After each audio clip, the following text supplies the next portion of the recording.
This is Bob Oliphant from the Westford Historical Society and Museum, bringing you episode 33 of season 3 of the Westford Wardsman podcast. The Westford Wardsman newspaper was part of Turner's Public Spirit, a weekly newspaper in Ayer a century ago. In this episode, we'll be reading the Wardsman for the week ending Saturday, August 13th, 1910, and I'll elaborate on what was happening in Westford that week. The week starts with the Westford Center section. The evening service at the Congregational Church, which was the only service for the day in the village, was well attended last Sunday. Houghton G. Osgood conducted the song service with Miss Hazel Hartford accompanist. Miss Sarah W. Loker led the meeting, subject of which was hospitality. Some of the subtopics most interestingly considered were some Bible instances of hospitality. Are our churches as hospitable as they ought to be? What is the original meaning of the word, and how far have we got away from that meaning? Does the advance of civilization tend to make people less hospitable? The need of hospitality of mind that shall make us tolerant of the views of others.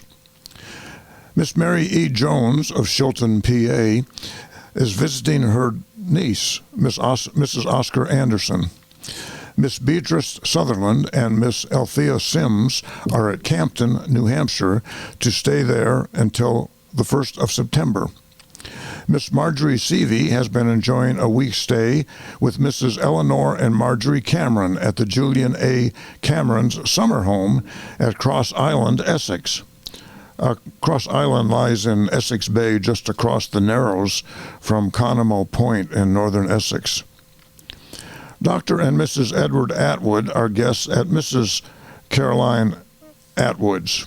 Mrs. Atwood, widow of Daniel, lived with her 3 daughters, Carrie, Lily, and May, at 4 Graniteville Road. Edward was one of her 3 sons, but I believe he lived in Florida. Miss Edna Ferguson is spending the long vacation at a summer school at Angola, New York. Associated with her in her work is a former classmate at Putnam Hall School, Poughkeepsie. Master Wesley Hawks of Melrose has been spending this week at the home of his aunt, Mrs. Alfred W. Hartford. Mr. and Mrs. Henry Bayneau and their little son have gone to housekeeping in the cottage owned by Oscar R. Spaulding on Main Street.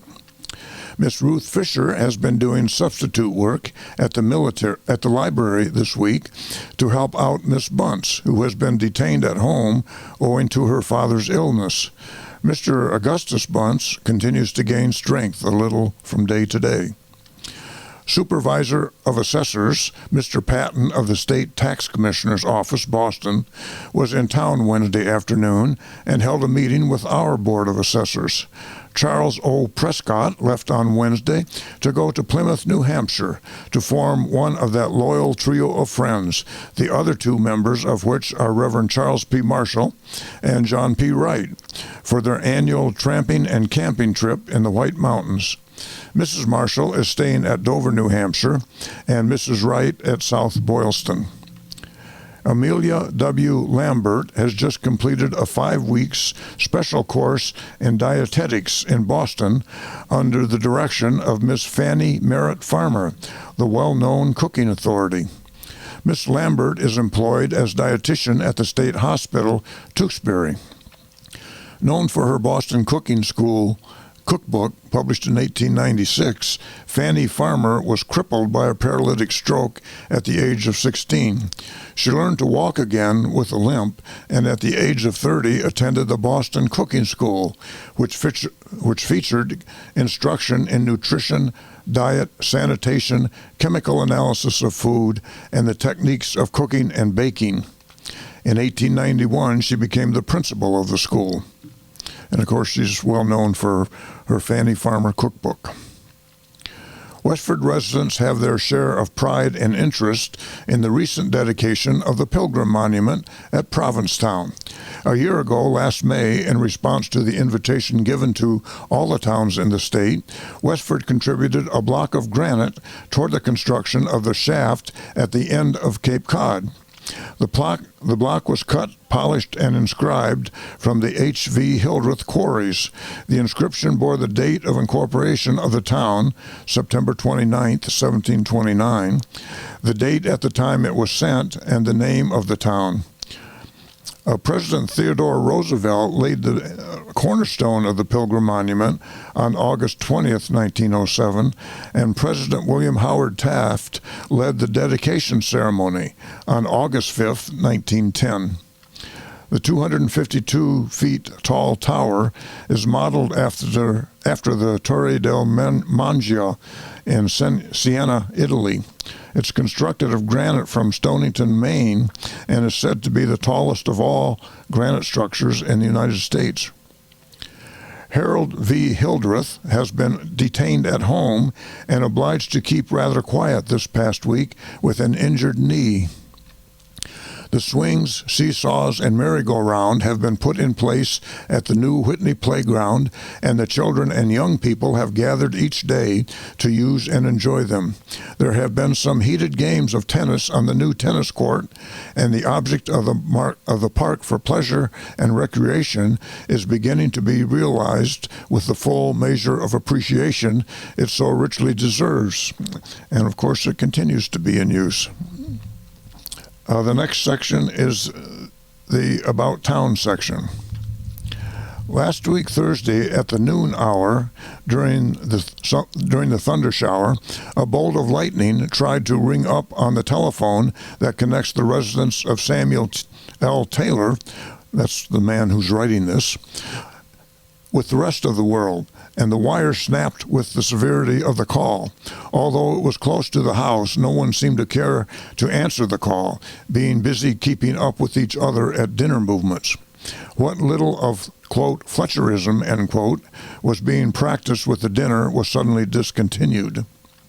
Fletcherism refers to the theories of Horace Fletcher, who was born in 1849 and died in 1919 and was known as the Great Masticator.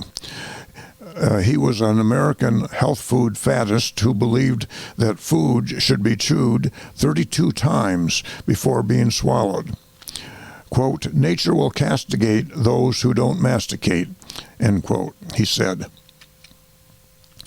Mrs. E.H. Bernhardt of Newark, New Jersey, is enjoying the old-time rugged hospitality of the David L. Grieg Farm at 124 Main Street. This is the farm that's also known as the Snow Farm or the Fairview Farm. It is right across Main Street from Fairview Cemetery. I guess it was also known as the Hicks Farm for a while. Mrs. Herbert Coffin and daughter of Berwick, Maine, are visiting Uncle and Aunt Charles E. and Miss Belle Walker. The improvements on the Unitarian Church are nearly completed. Colonel Edwin D. Metcalf, who presented the town with the Soldiers' Monument, has planned to place a memorial window in this church in memory of his mother, who attended church here when a resident of the town.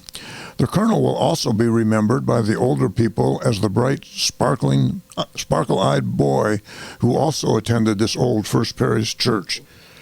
The window will be placed in the rear of the choir. And that stained glass window, of course, is still there. William R. and John A. Taylor left the delights of the rural in the Stony Brook Valley today for the tonic that is inherent in York Beach. Mrs. Amelia Perkins, a native of Prince Edward Island and a widow of Samuel Perkins, died last week Friday at the home of her son, George Perkins, at the Nabnasset Farm, Westford. She was 85 years old and was the mother of 10 children, 7 of whom survive. Mrs. Kendrick of Hanson, Mrs. Shaw of Woburn, Mrs. Elizabeth Clement of Brookside, she was married to William Clement, Joseph of Prince Edward Island, William of Stirling, Henry of Worcester, and George of Westford. The funeral took place last Saturday. Reverend George L. Collier of the village church West Chelmsford conducted the services. Burial was in Clinton. Daniel H. Sheehan has bought one more of those large engines. This makes 4 for Tadmunk Brook distribution. Tadmunk Brook is where he had his multi-use mill that's the foundations of which can still be seen in the woods off of Lowell Road. The next section is the Forge Village section.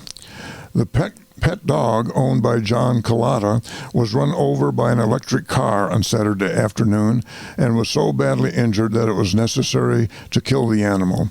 The dog was chasing a cat when the car came along, and as usual, the cat got safely away while the dog was hurt. It was a valuable shepherd dog and had been trained to draw a little cart containing the owner's baby. Services at St. Andrew's Mission tomorrow will be held at 3:30 p.m. Reverend Harry Gray will occupy the pulpit. Wilbert E. Parsons, who left here last fall with Mrs. Parsons for the Far West, has returned here for a short time on business. Mr. and Mrs. Parsons are settled in Vancouver, British Columbia. They have traveled extensively in the West and South. Mr. and Mrs. John Hanley and daughter Mary of Marlborough are visiting Mr. Hanley's parents, Mr. and Mrs. Henry Catchpole. I think that should be Mrs. Hanley's parents. Arthur Holstein and party of friends of Lowell are spending 2 weeks at Hollingside Cottage on the shore of Forge Pond. Last Sunday, they entertained 30 of their friends. Miss Violet Collins of Providence is spending a few weeks at her home. Gerald Daly of Lowell is enjoying a week's vacation with his parents, Mr. and Mrs. Hugh Daly. Miss Lottie and Miss Mildred Parrott have spent the summer in North Adams. They expect to return home for the fall term at school, which commences September 6th. Mr. and Mrs. Fred Morton and 2 children and her sister, Miss Clara Morton of Bridgeport, Connecticut, are the guests of their relatives, Mr. and Mrs. George Kugel. William Bennett and 2 sons of Providence are enjoying their vacation at Mr. Bennett's father's, Joseph Bennett. Mrs. William Weaver is spending the week with her son-in-law and daughter, Mr. and Mrs. Henry Tyler of Worcester. That's the news in Westford for the week ending August 13th, 1910. Thank you for listening, and thanks to Ryan Cousins of Westford Cat for providing technical support. You can find transcriptions and podcasts from the Wardsman at our website at museum.westford.org or visit the Historical Society's Facebook page for more Westford news from a century ago. This is Bob Oliphant, and I hope you will join us for next week's Westford Wardsman podcast. Thank you.